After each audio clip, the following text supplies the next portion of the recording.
యేసు ప్రభు వారు మళ్ళీ రెండోసారి రానయ్య ఉన్నారు. ఈ భూమి ఎంత పెద్దగా ఉందో అంత పెద్దగా లేదండి. పరలోకం అనేది చాలా చిన్నగా ఉంది, స్వర్గం అనేది. ఆయన చెప్పాడు, నేను త్వరగా వస్తున్నాను, మీరందరినీ సిద్ధపరచండి, నేను ఇక్కడ స్థలాన్ని రెడీ చేసి వస్తున్నాను, నమ్ముతారా ఓకే, నమ్మకపోతే నరకం తప్పదని చెప్పాడు. అందుకని దయచేసి మీరు కూడా తెలుసుకోండి.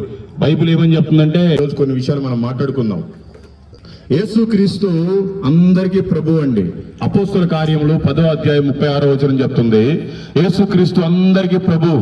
నువ్వు మాదిగా, మాల, యానాది, లేకపోతే ఎరుకులా, నువ్వు ముస్లిము, లేకపోతే ఇంకో చౌదరి, రెడ్డి, ఏమి భేదం లేదండి. చాకలి, కుమ్మరి, ఏం భేదం లేదు.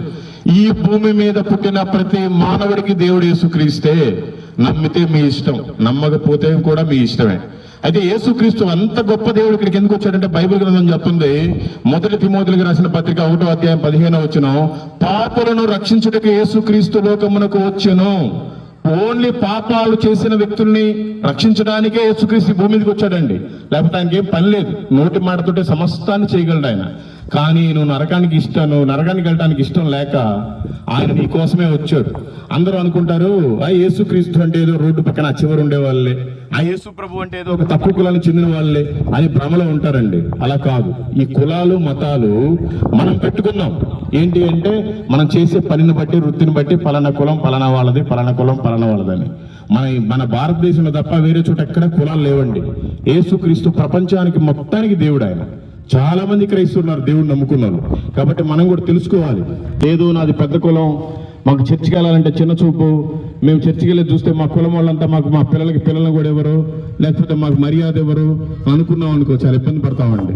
లేదు నాకు అవసరం లేదు, నేను తిన్నకాడికి తిన్నా, ఉన్నకాడుకున్నా, నా ఇంట్లో నేను ఉంటున్నాను, నాకు యేసు ప్రభు అవసరం లేదనుకుంటే చాలా పొరపాటు పడ్డాం. ఎందుకంటే బైబిల్ గ్రంథం చెప్తుంది, రోమిలికి రాసిన పత్రిక 3వ అధ్యాయం 23వ వచనం, ఏ భేదమునూ లేదు, అందరూ పాపం చేసి దేవుడు అనుగ్రహించి మహిమను పొందలేకపోతున్నారు. ఏ భేదమునూ లేదంట. నీకెన్ని డబ్బులున్నా, నీకెంత అప్పున్నా, నీదెంత పెద్ద కులమైనా, నీదంత చిన్న కులమైనా, ఏ భేదమో లేదు, అందరూ సమానమే. ప్రతి ఒక్కరు పాపము చేసి దేవుడు అనుగ్రహించి మహిమను పొందలేకపోతున్నాం. అందుకే మన జీవితాలు చిన్నా చితకం అయిపోతున్నాయండి. ఇంత లేబులో ఉంటున్నాం. ఒక్కొక్కరికైతే తినడానికి ఈ రోజు ఉంటే పాపం సాయంత్రానికి ఉండదు, సాయంత్రానికి ఉంటే పొద్దున ఉండదండి. రెక్కాడితే కానీ దొక్కాడదు. ఇలాంటి పరిస్థితుల్లో ఉన్నాయి మన కుటుంబాలు. ఎందుకు అంటే, నిజమైన సత్యాన్ని తెలుసుకోకుండా, నిజమైన దేవుడికి మనం దూరం అయిపోయాం గనక ఆ శాపాన్ని కొని తెచ్చుకుంటున్నాం. దయచేసి ఈ రోజైనా సరే మీరు దేవుడిని తెలుసుకోండి.